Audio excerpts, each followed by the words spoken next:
Bom dia, professor. Olá, bom dia. Meu nome é Levi, eu sou o presidente da Internacionalize, empresa júnior do curso de Línguas Estrangeiras Aplicadas em Negociações Internacionais. Ótimo. E assim, é uma honra estar conversando com o senhor, primeiramente porque foi o seu livro, na verdade, foi o primeiro que a gente buscou aprofundar conhecimento na parte de internacionalização de empresas, o exportador.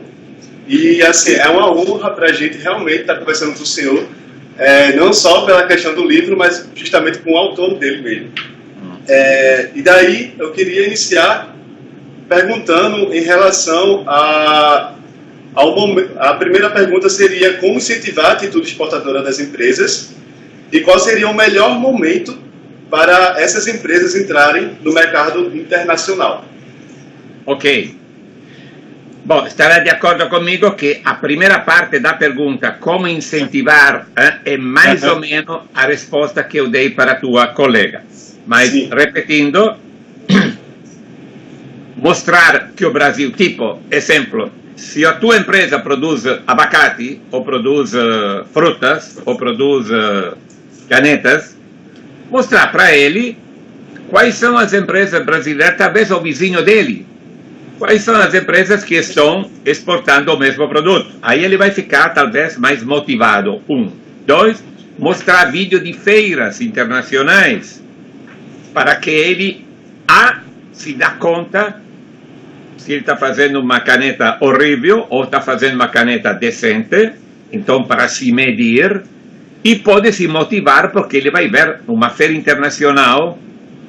Para te dar uma ideia, você conhece o Anhembi de São Paulo, o recinto, a feira de São Paulo? Oh, no problema. A feira de Hannover, que antes do chinês era a primeira feira do mundo, são 22 Anhembi. Eu estou falando de feiras internacionais. Feiras que você chega de metrô e vai de ônibus dentro da feira. Eu estou falando dessas feiras. Então você imagina, é uma forma fantástica também para vocês estudantes, acelerar muito o percurso da vossa, digamos assim, amadurecer a experiência visitando feiras. Então, isso para, digamos assim, incentivar a atitude exportadora. Qual é o melhor momento para exportar?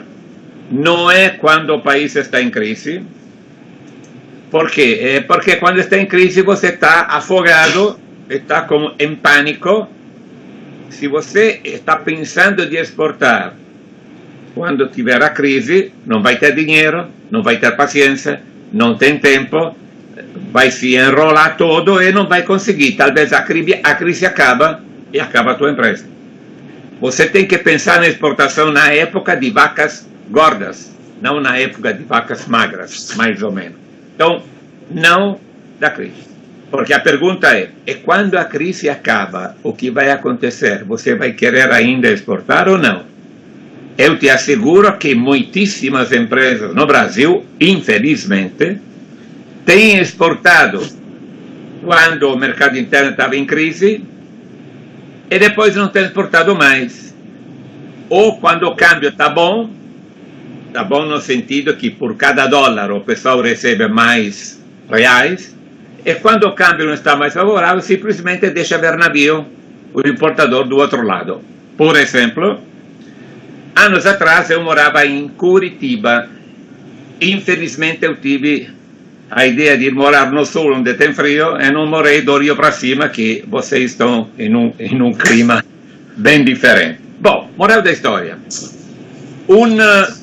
Um senhor, vamos chamá-lo de senhor, um produtor de móveis, chega outubro de um determinado ano e me fala: Minervini, eu quero exportar porque o pessoal está falando que em fevereiro, outubro para fevereiro, em fevereiro vamos ter uma crise. Vocês são muito jovens, mas houve uma época que o Brasil saía de uma crise e entrava na outra. Era que nem, sei lá, oscilograma de infartado. Era uma coisa terrível. Bom, moral da história. Outubro ele diz: eu quero exportar. Eu não tinha lido o livro O Exportador, não tinha feito ainda o livro O Exportador, então eu fui na conversa fui na conversa dele, eu fui no Canadá para buscar importadores de imóveis. Na época eu trabalhava como comercial exportador. Trouxe o nosso amigo do Canadá até Curitiba, visitamos a fábrica desse senhor paranaense, o americano gostou dos móveis, aí ele mandou um pedido de um container de móveis. Mandamos o container de móveis, móveis tiveram um sucesso fantástico, eram móveis tipo rústicos. Passaram 6 meses, o canadense mandou um segundo pedido, duplicando, dobrando 2 containers de móveis. Mas passaram 6 meses. Nessa época o Brasil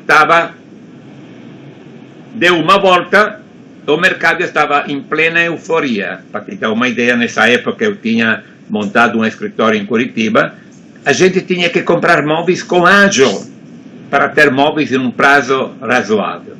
Obviamente esse senhor falou, não, agora não me interessa mais exportar porque agora estou muito bem no mercado interno. Esse senhor, vamos chamá-lo de senhor, foi um péssimo embaixador de seu próprio país. Por quê? Porque se a gente apronta alguma coisa lá fora, não é o João, a Maria ou o Nicola, é brasileiro, é italiano, é coreano, quer dizer, o made in. E custa muitíssimo divulgar a imagem do país. Então, moral da história, ele fez 4 estragos. Fez um estrago à imagem do Brasil. 2, o canadense colocou essa fala aí no Canadá, olha, não compra móveis do Brasil que o pessoal não entrega. Então, estragou o setor de móveis do Brasil. Depois, o fulano falou, olha, se aqui aparece um tal de, vamos chamar de João da Silva, não compra móveis que ele não entrega. E, finalmente, se aqui aparece um tal de Minervini, que sou eu, cuidado, porque me apresentou uma pessoa não confiável. Bom, moral da história. Não pense, o momento não é para sair da crise, não é quando o dólar está bom, porque pode ficar ruim. O momento ideal é quando você alcançou um patamar de médio para bom. É claro, isso não dá para dizer daqui a 3 meses, daqui a 5 meses. Quando a gente que pergunta, para vocês, empresa júnior, pode perguntar, bom, tudo bem, eu vou fazer o trabalho com vocês, mas em quanto tempo eu vou ter resultado? Isso nem mago, não tem adivinho para isso. Depende muitíssimo do produto, da atitude dele, dos recursos, depende de N fatores. Então, cuidado. Tem muita gente que pensa, eu vou contratar a empresa júnior, em 2 meses já estou vendendo. Está errado. A mesma coisa também aconteceu comigo. Eu tive a infeliz ideia de... Isso responde também à tua pergunta. Quando?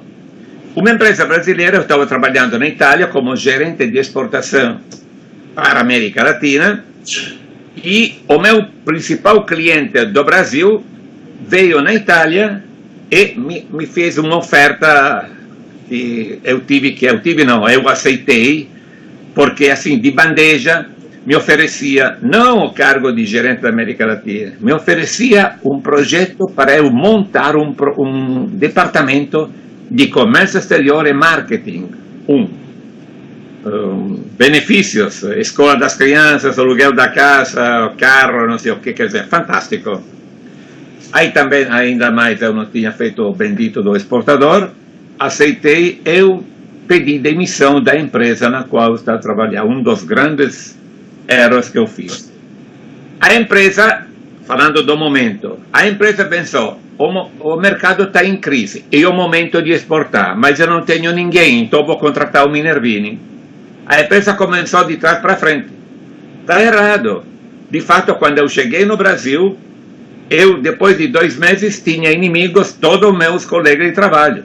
Porque para você exportar, não é suficiente contratar a empresa júnior ou contratar um executivo de exportação. Para você exportar, tem que ter um produto exportável, com um custo aceitável, com processo de produção que não atrasa. Quer dizer, é toda a empresa que está envolvida no processo de exportação. Então, essa empresa decidiu de exportar no momento errado. Então, foi graças, vamos dizer, entre aspas, a esta experiência que eu aprendi no Brasil como não exportar. Então, na Itália, durante 7 anos, eu aprendi algo como exportar, e agora são quase 30 anos que eu vou contando no mundo como não exportar, porque como exportar tem um livro. Então, moral da história, temos que ter cuidado. O momento para exportar é quando você se mediu, ou alguém fez um export check-up para você e falou, olha, você de 0 a 10 está em 7, está em 8. Se você está vendendo a camisa no armarinho, esquece. Se você está vendendo na boutique, talvez está no momento certo. É quando tem atitude, é quando tem recursos. Está erradíssimo. Por exemplo, eu fiz uma pesquisa recentemente, em qualquer, sei lá, se você vai no YouTube, no LinkedIn, etc., as instituições brasileiras, infelizmente, são décadas que falam. A primeira coisa para você exportar tem que ter o registro do Siscomex. Ponto. Essa é a ultimíssima coisa para fazer, a ultimíssima. Estão de acordo comigo que não é suficiente o registro na Siscomex? Se você não tem produto, custo, revergente, etc.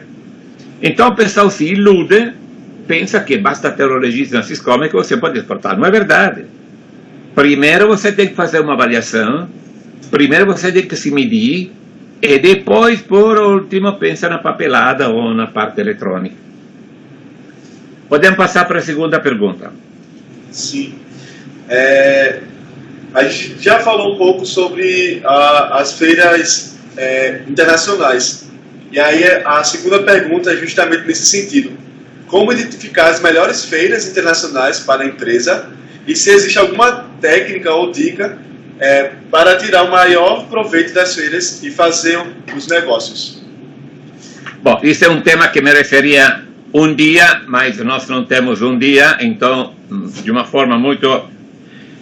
Se vocês têm ainda o livro O Exportador, eu dedico um capítulo inteiro sobre feiras, o que fazer antes, durante e depois de uma feira, 1, 2, tem 11 checklists sobre o que fazer antes, como se preparar, etc, etc. Mas respondendo a tua pergunta, exemplo, se eu faço uma máquina operatriz, a primeira campainha que eu vou tocar para saber qual é a feira mais adequada para mim, eu vou contatar a minha associação de classes, a BIMAC. Se eu estou produzindo alimentos enlatados, ou, sei lá, melão, vou perguntar para a ABIA, Associação Brasileira de Indústria e Alimentação. Se eu estou produzindo interruptores automáticos, vou perguntar para a BINE, a associação. Ninguém melhor do que eles sabem qual é a feira mais ideal para o seu próprio setor. E esse é um ponto. 2, existe obviamente uma série de websites, de sítios em internet. Um dos principais é expofiles.com. expofiles.com. Câmara de Comércio. Você quer fazer uma feira na China, que tal contatar a Câmara de Comércio Brasil-China? Ou Brasil-Alemanha, Brasil-Itália, Brasil-Estados Unidos. Ou uma outra ótima campainha para tocar, em cada estado brasileiro tem uma Federação das Indústrias. Dentro da Federação das Indústrias existe um Centro Internacional de Negócios, CIN.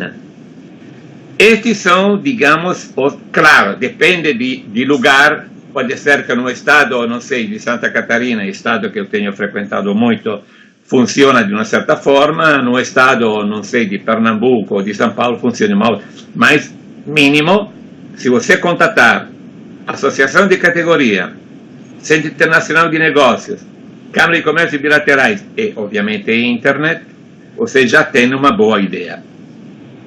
Como tirar o maior resultado? Infelizmente, também isso que precisaria de um dia de trabalho, mas, infelizmente, tem muita gente, eu digo, que se joga na água sem saber nadar.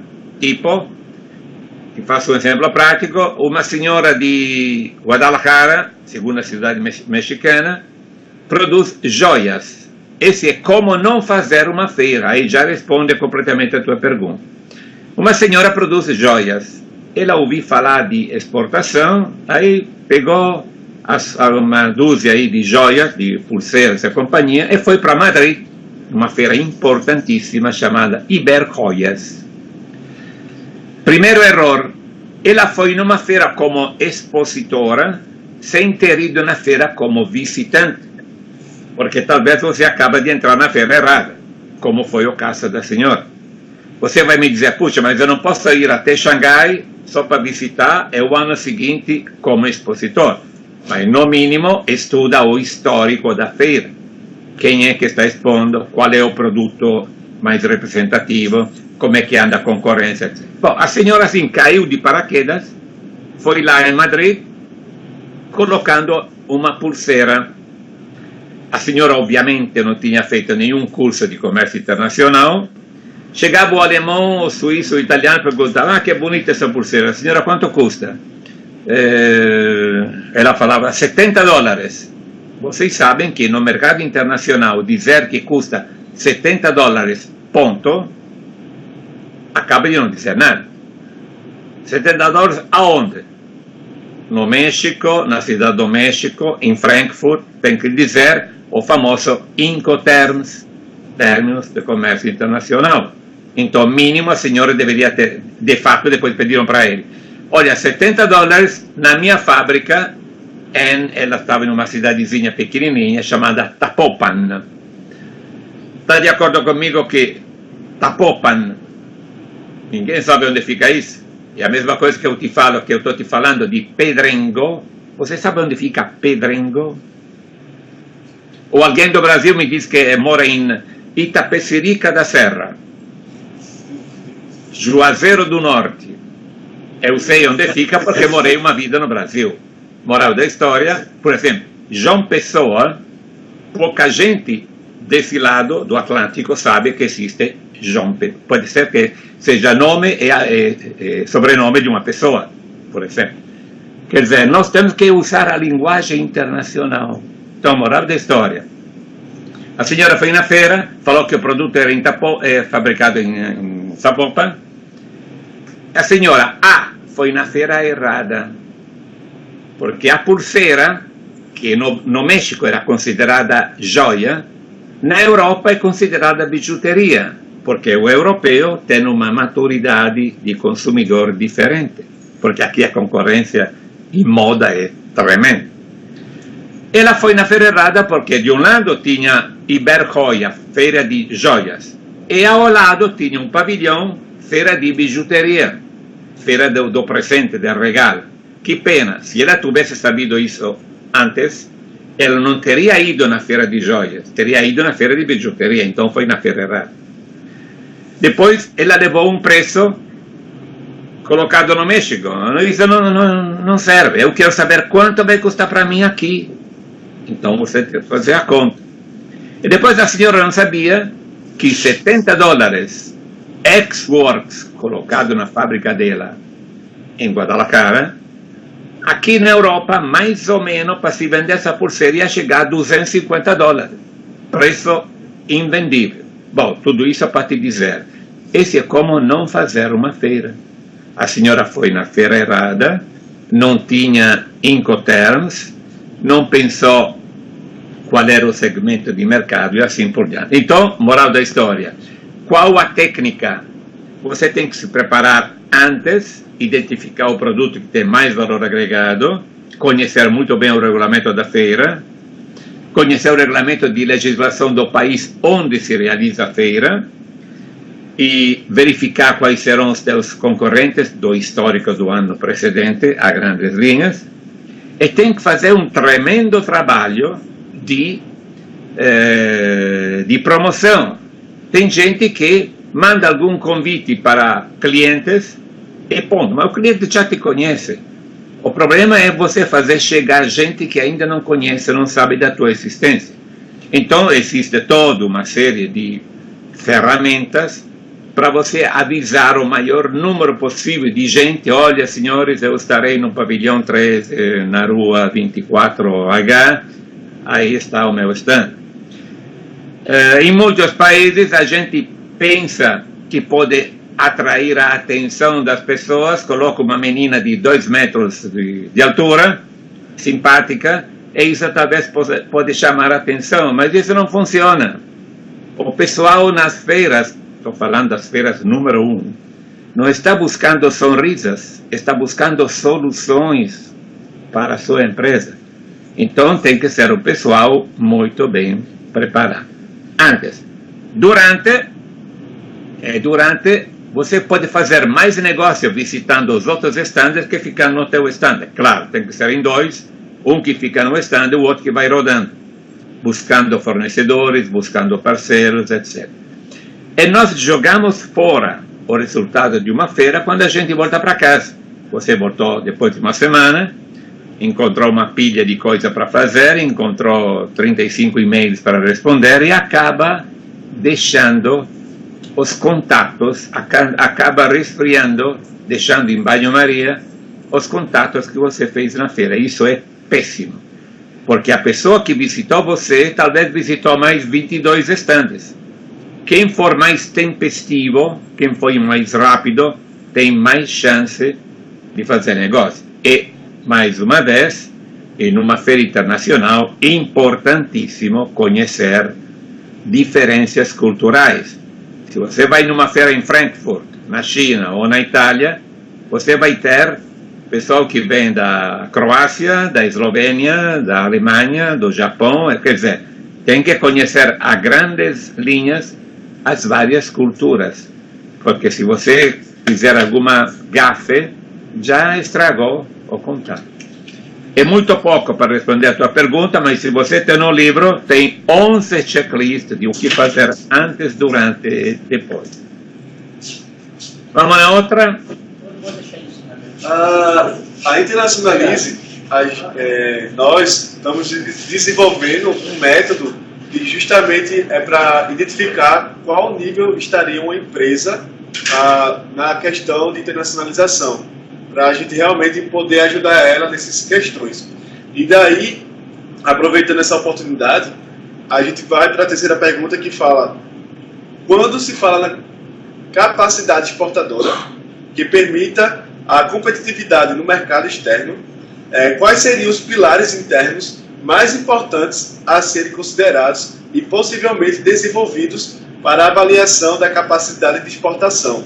E aí a segunda parte da pergunta seria: existe algum pilar que se deve dar mais atenção em caráter de importância? Bom, respondendo de trás para frente, qual é o pilar que requer mais atenção? Sem dúvida, atitude. Atitude da empresa. Eu fiz um trabalho no México anos atrás, melhorar a capacidade competitiva da empresa mexicana. Bom, moral da história. Eu tinha que levar 35 empresas do setor de calçado, couro, bolsas, etc., na Europa, uma por uma. E o projeto era para pequena empresa. Então eu tinha chegado a selecionar 34 empresas. Me faltava uma. E não tinha mais PYME, pequena e média empresa, para visitar. Então tive que visitar uma grande empresa. Estou aqui respondendo ao pilar que requer mais atenção. Visitei a grande empresa. Gastei um dia visitando a empresa, uma empresa fantástica. Imagina que a segunda empresa do mundo que fabrica, não sei como chamar em português, é a silha. Quem vai em cima de um cavalo tem aquela coisa de couro no qual ele senta. Sela. Silha é espanhol. E o segundo fabricante mundial dessa coisa. Então, uma empresa fantástica. Entra matéria-prima, processa, então ele tinha tudo. Recursos, processo de produção, nome no mercado, tinha tudo. E eu sempre, no final da visita, eu perguntava para o empresário em que país, olha que loteria, em que países ele gostaria de viajar para que a gente buscasse lá potenciais importadores. E, obviamente, os demais 34 pequenas empresas que eu já tinha visitado, tinha selecionado, o pessoal me falava França, Inglaterra, Itália e companhia. Esse senhor, quando eu perguntei para ele onde você gostaria de ir para que a gente inicie uma seleção de possíveis compradores. Ele responde: eu tenho que viajar até a Europa para vender o meu produto? Que venham eles até mim, me dizem o que querem, que eu vendo para eles. Eu coloquei 0 em atitude. Então pronto, não selecionei essa empresa. Está de acordo comigo que você pode ter tudo, mas se não tem atitude, não dá. Agora, respondendo a tua pergunta, se você estudou no livro O Exportador, eu acho que na parte virtual do livro, que você tem acesso à parte virtual, tem o meu método Export Checkup, que são mais ou menos 60 perguntas sobre 6 áreas distintas. Quais são então as áreas? Você tem que ter uma boa ideia de qual é a capacidade industrial e tecnológica da empresa. Se a empresa está fabricando 3 canetas e não 3.000 canetas, não tem capacidade industrial. Tecnológica. Eu pergunto para o empresário, uma pergunta para vocês também. Há quanto tempo você não visita uma feira de tecnologia para o teu produto? Claro, isso pode parecer poesia, porque a pessoa não visita a feira de tecnologia. Visita a feira da caneta, se eu faço a caneta, para vender mais caneta. Está errado. Você tem que visitar uma feira, a montante, para saber se você pode fazer uma caneta mais bonita. Tecnologia. Então, se a pessoa me falar, olha, são 5 anos, ou nunca fui, pronto, já está desqualificado. Provavelmente esse senhor não tem um processo, digamos assim, atualizado. Então, capacidade industrial e tecnológica, o pessoal, se está qualificado, como é que ele trabalha, o layout da empresa, etc. Qualidade da gestão das informações, a grande carência e falta de informação. Como é que ele faz a promoção? Tem um catálogo. Uma vez existia um catálogo, agora todo mundo tem no website, Instagram e companhia. Então ele coloca no website, coloca o antigo catálogo, não funciona.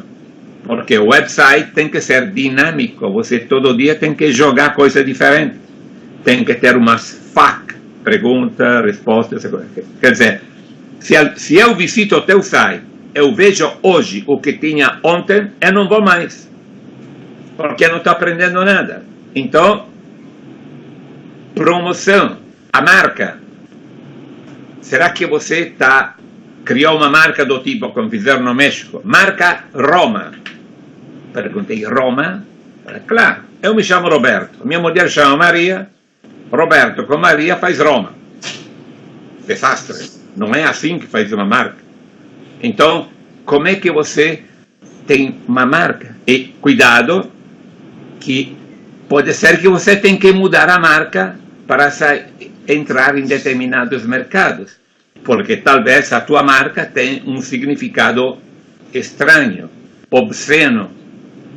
Eu uma vez levei um empresário italiano para o Brasil, e na Europa tem um antifurto, se chama antifurto, o alarme para não fazer roubar carro, ou para reduzir o roubo de carro, o alarme para carros.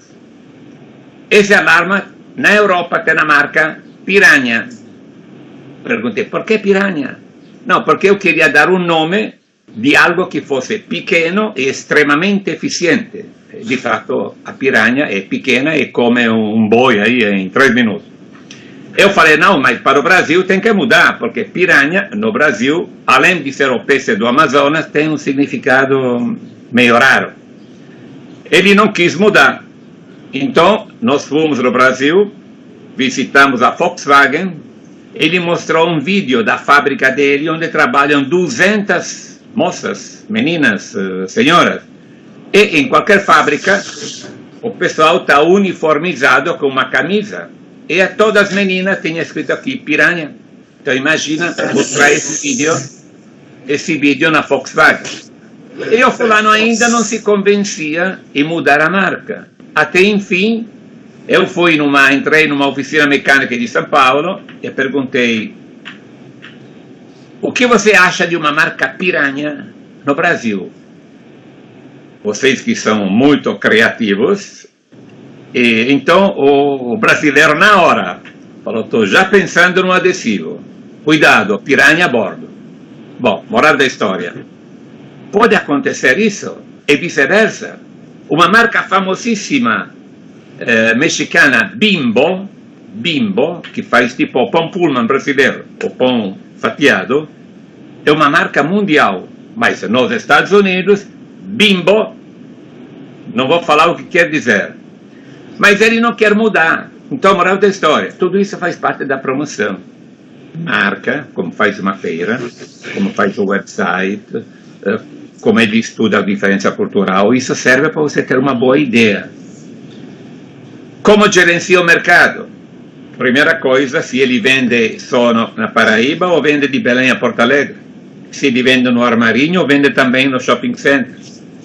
Se ele vende só em lojas ou vende em várias, digamos, em vários setores. Se ele tem gente, estrutura interna. Infelizmente, em muitíssimas empresas, é o empresário, o dono, que de vez em quando ele pega a mala e viaja para Londres, Roma e companhia, tentando vender produto. Não funciona, tem que ter um profissional. Ou uma empresa júnior, alguém de fora. Eu sempre digo, uma pequena e média empresa não precisa, quando ele inicia, de um gerente de exportação. Bom, primeiro, não vai ter dinheiro para pagar. Segundo, o gerente de exportação vai demorar tempo até que ele consiga começar a vender, porque ele tem que trabalhar internamente a empresa. Vai ficar frustrado, uma empresa, e a empresa vai mandar ele embora, porque ele não está produzindo logo. A empresa precisa de um consultor, uma empresa tipo vocês. O grande problema é que, por exemplo, no Brasil, é dificílimo vender consultoria de exportação para uma empresa, porque a empresa vai identificar você não como consultor, como um agente. A empresa vai dizer, quanto tempo eu vou ter resultado? E você não tem essa resposta. Ninguém pode dar essa resposta. 2, ele vai te dizer, olha, a gente vai começando. Quando vender, eu te pago uma comissão sobre as vendas. Está errado. Porque você não é um agente de vendas, você é um consultor. Então, isso, claro, dificulta a coisa. E um outro assunto, engenharia de preço. Esse é um assunto também que mereceria um dia.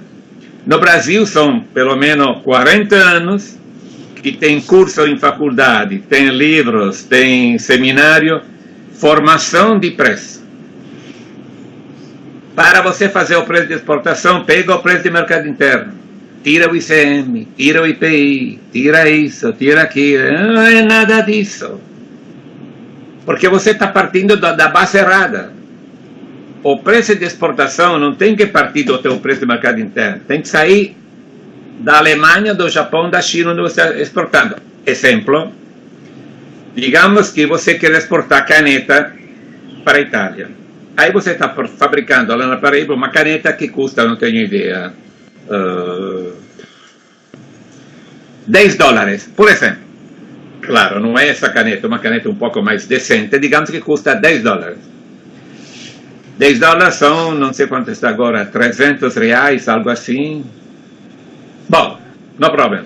Digamos que são R$300. Aí você tem que fazer o preço de exportação. Pelo que te ensinaram, você vai tirar o ICM, o IPI, chegou de 10, chegou talvez a $7, e você vai me fazer a oferta de $7. Das duas, uma. Ou o teu preço é altíssimo, ou eu vou ganhar muito comprando de você, porque $7 para mim está barato. Moral da história. Você tem que fazer ao contrário. A quanto se vende uma caneta na Itália? Vou chutar. Se vende a $20. Quem são os primeiros 4 ou 5 que vendem caneta? Eu, Mário, Nicola, Susana, Maria. Fantástico. A minha caneta brasileira chega perto de quem?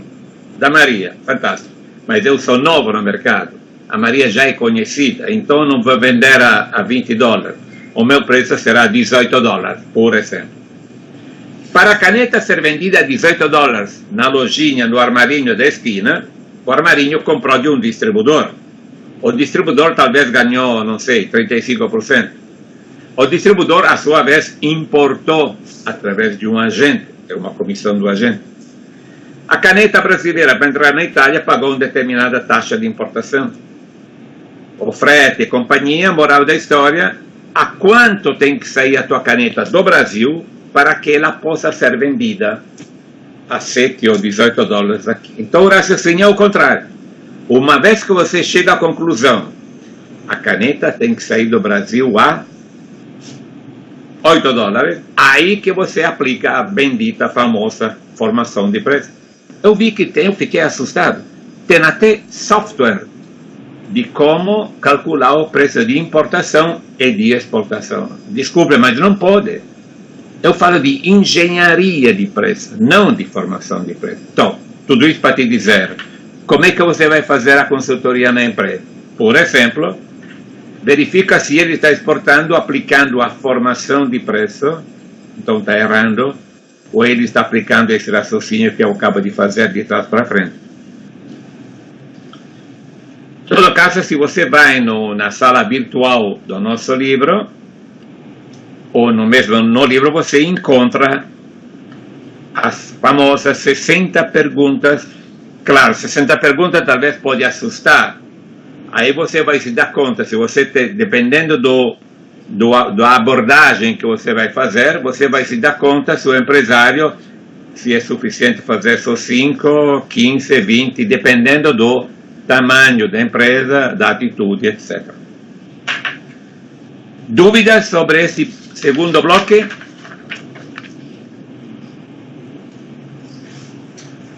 Sem dúvidas.